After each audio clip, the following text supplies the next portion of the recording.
I do think that it would be great for every young Canadian to have some interaction where they learn about skilled trades and it's hands-on. So that they have that sensory experience. How can a set of skills lead you down the path to success? That's what we're setting out to answer on the EdUp Canada podcast. I'm your host, Michael Sangster. Join me as we unpack how leaders around the world have taken training and skills and turned that into a lasting career. Now let's learn together.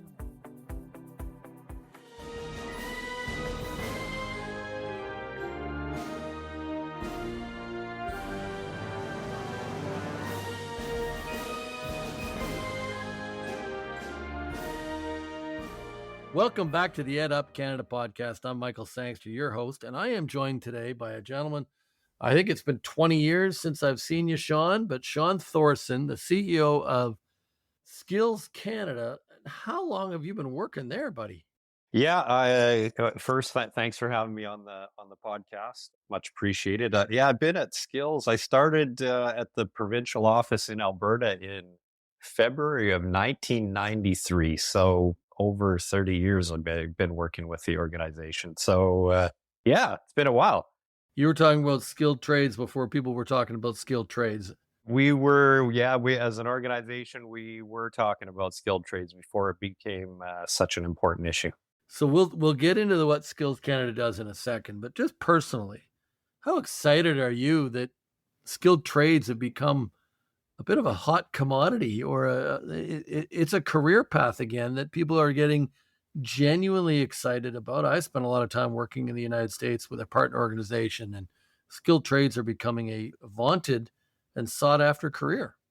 Absolutely. I mean, it is extremely important for Canada if we want to achieve those things that we want to achieve. We want to build infrastructure. We want to meet some of these housing challenges. Skilled trades careers are going to be really important as part of that.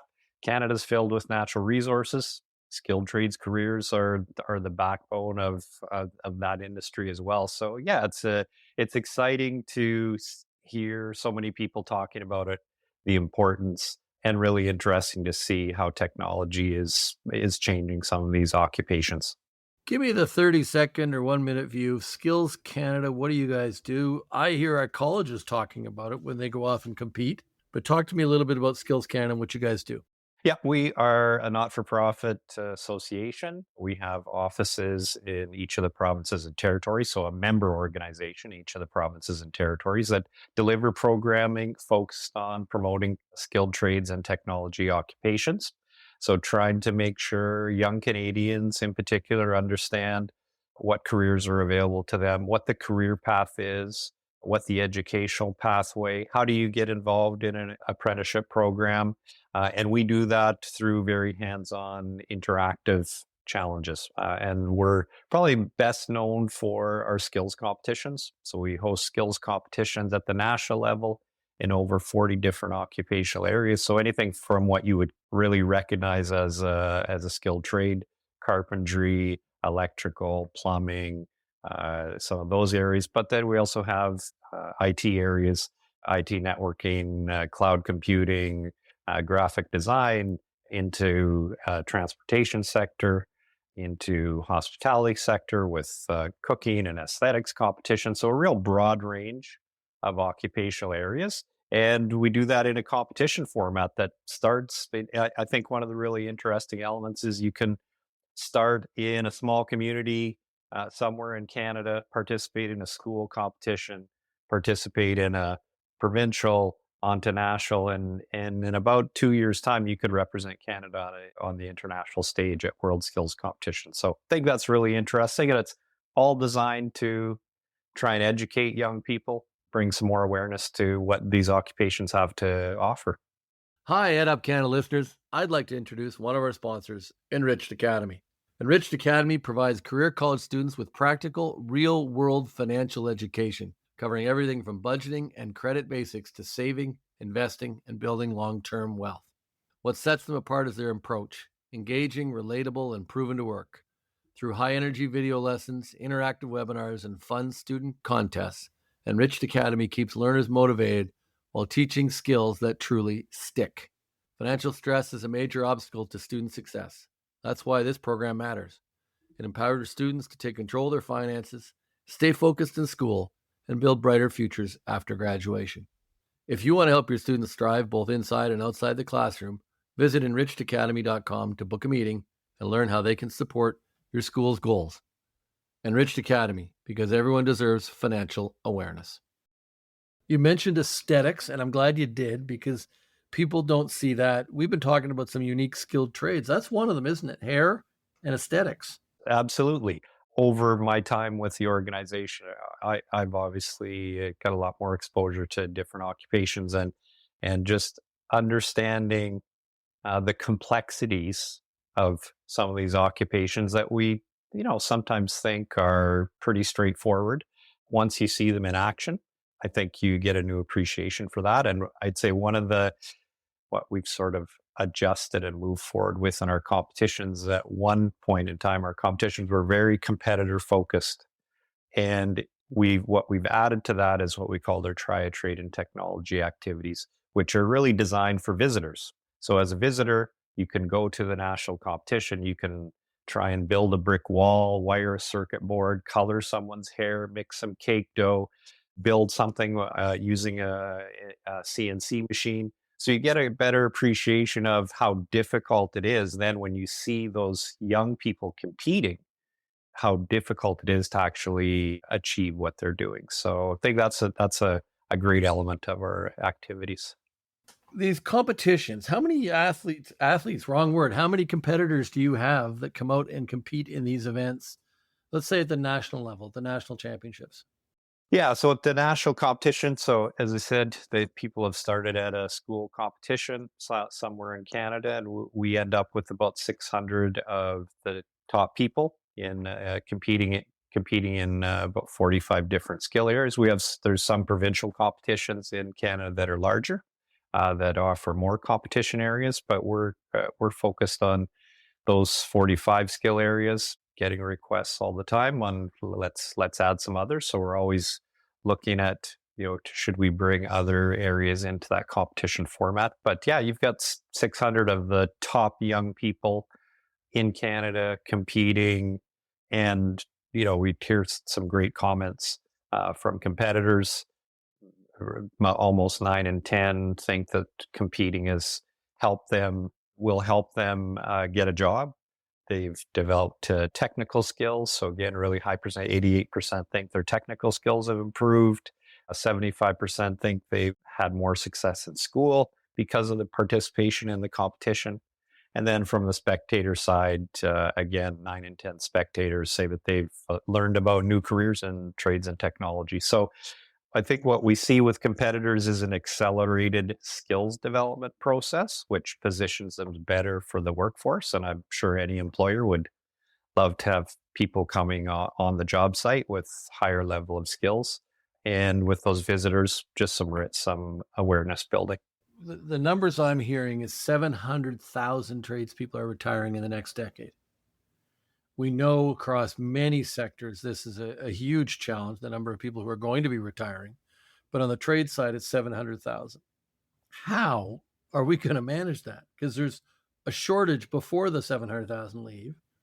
What do you see as the future or opportunities of getting those spots filled and ready to go? It's definitely a challenge. And I think we need to take both a long-term view and short-term view. So I'll start with the long-term view. I think we need to be thinking how we engage 10, 11, 12-year-olds right now so that in 10 years time, when they're ready and to enter the workforce, that they've got a strong understanding of what the possibilities are and what the occupational areas are. So I think that that's something really important. So making sure that we've got some programs starting at a younger school age, just orienting them on what's involved in these skills occupations. That might be having someone from the industry just come in and present, maybe pass a tool around in the classroom, and then just work through as students progress to different levels of schooling, then make that interaction a little more complex. Start now, have them working with some of those tools and building some small projects, and hopefully that leads again for, for us, leads them to participate in competitions. Short term, again, we need to make sure people understand the opportunities. How can we get them into an apprenticeship program? How can we get them into some pre-apprenticeship training? Start to build some of those skill sets if it's something they've never considered before.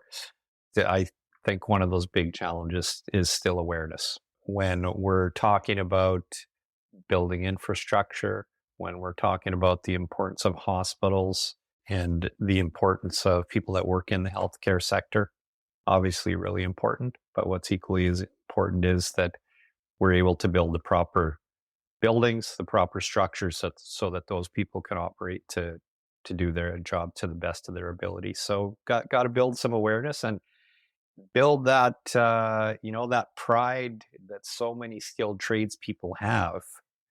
Take that and transfer that down to this younger generation of people. That is something I think we can all do together is get those stories told. Social media has changed the world. It gives us opportunities to story tell on a daily basis that we never had before. So maybe there's some things that we can do together to tell those stories to make sure people understand what a welder does and what the kind of an income can be, or a plumber that you might think, oh, it's a plumber, but a significant opportunity to manage your own life, manage your own business, and have a great income. And there is no lack of opportunity to either build a company or work on your own. And there's just an endless amount of customers waiting for you. Try and get a plumber to your house. I've got, I've got Sean can see me. There's a little door above my head in the roof here. I'm working in the basement today, and there's a plumbing line in there that's cracked that I haven't been able to get anybody to come fix. So I haven't been able to turn a hose to the outside on this year. It cracked last winter, and I can't get somebody to come do that one little job. Absolutely, and that leads back to how many Canadian youth really understand what's involved in those occupations, and it's that the skilled trades careers are not going to be for everyone. We understand that, just like working in an office is not for everyone.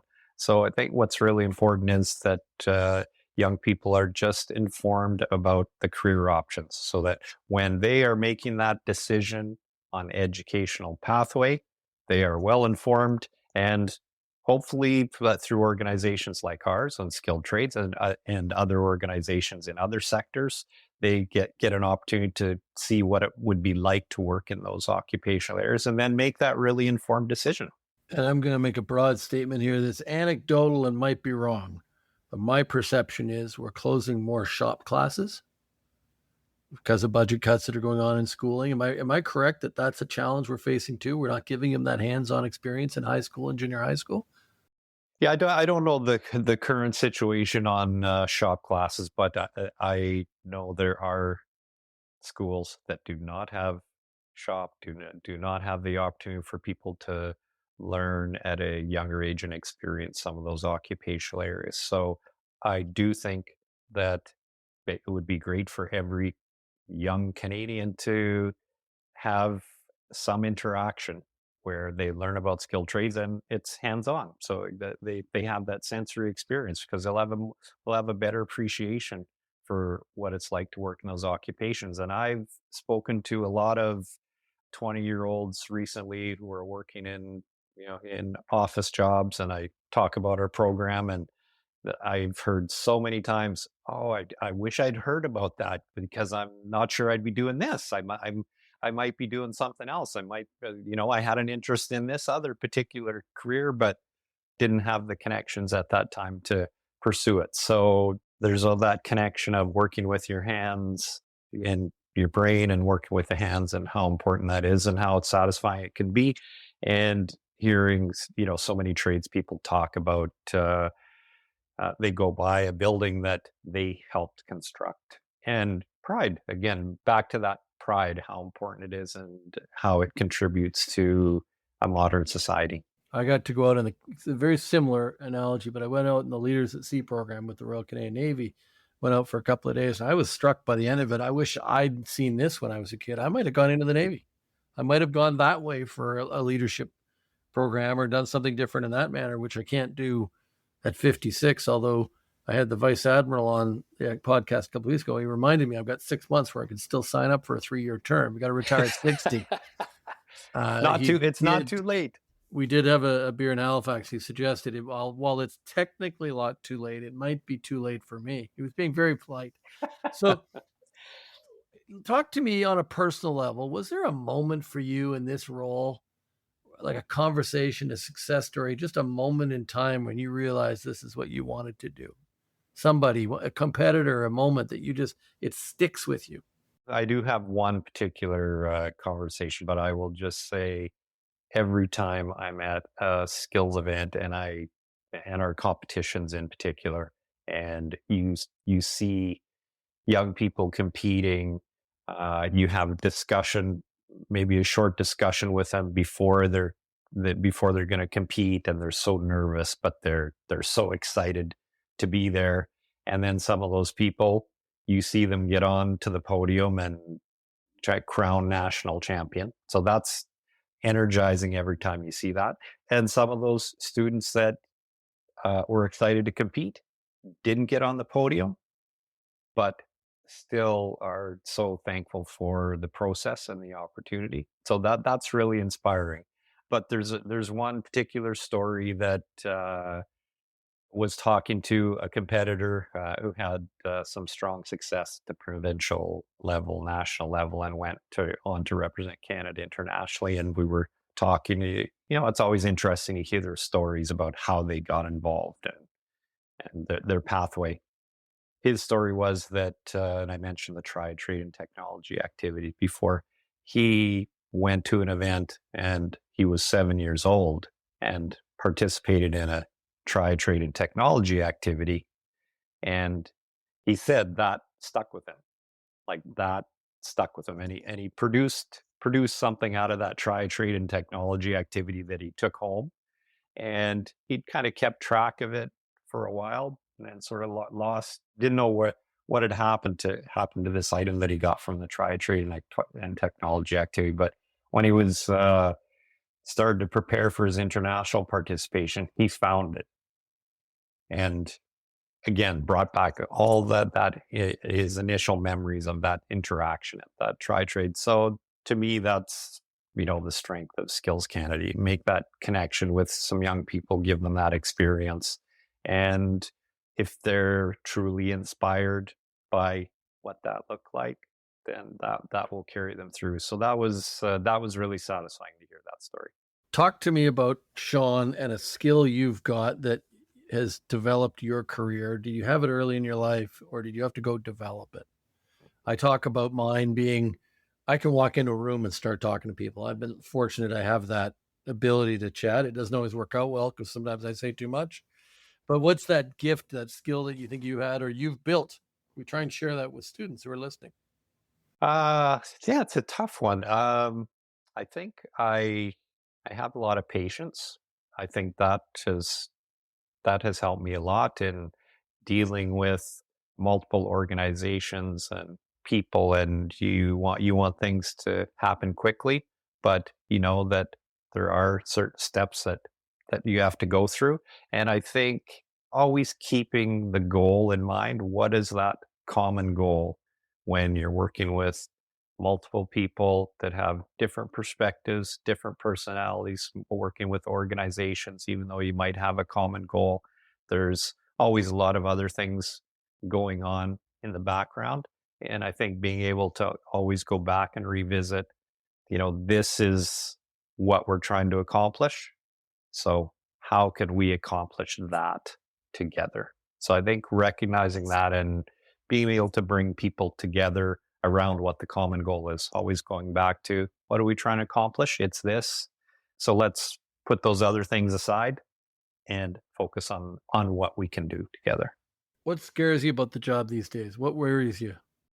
What worries me about the job and I guess impact on Canada is, you touched on it earlier, what can we do to continue to keep pace with change? How will we continue to live the life that we live now and keep pace with that change that's happening globally. You see a lot of changes happening. Don't want to jump into global trade, but I will, I guess, a little bit. Yeah, just saying that that's being reshaped, and what are our economies? Who are the groups that we should be connecting with, other countries? And I'll say, although that's concerning, I am really encouraged to see all the discussion that we're talking about removal of internal trade barriers and putting some emphasis on how can we sell our products within Canada. Yes, smaller market than our friends to the south, but I think that's still really encouraging. And looking at diversification of markets for businesses in Canada. So keeping pace with change will continue to be a challenge. Well, you touched on something interesting there. One of our guests previously talked about if it hadn't been for Donald Trump, we wouldn't see the Quebec government recognizing red seals. But with the provincial trade barriers coming down, there's an opportunity for skilled trades workers to travel this country and go where the need is at times, even being force multipliers, surge capacities to go in when a community needs work, then go back out without any problems. So that could be a great change for our economy in the long run. Let's say it together. Thank you, Donald Trump. There's something you don't hear us do very often around here, but that is something that's happened. We'll come back here to skilled trades at the end, but let me ask you, give me a couple of minutes on a mentor in your life and what they meant to you. And we do this because in every classroom, no matter how big it is, in every college, how big or how small, there's a conversation going on that's mentoring people, that's helping people advance. So talk to me about someone in your life that made a difference for you. It's tough to land on one person. So I might throw a couple names out there. I've learned a lot from certain aspects. So I'll say three names and then explain quickly. So Terry Cook, John Oates, and Brad Harper. Terry and John have both passed away recently, but I often think about, so from Terry Cook's standpoint, governance and policy development, and how to make best decisions. I learned so much from watching how he operated, and as I said, I often go back and think, okay, what would Terry do here? What would we do on a policy development piece here? And how do we get to the decision that we need to get to? John Oates was very personable.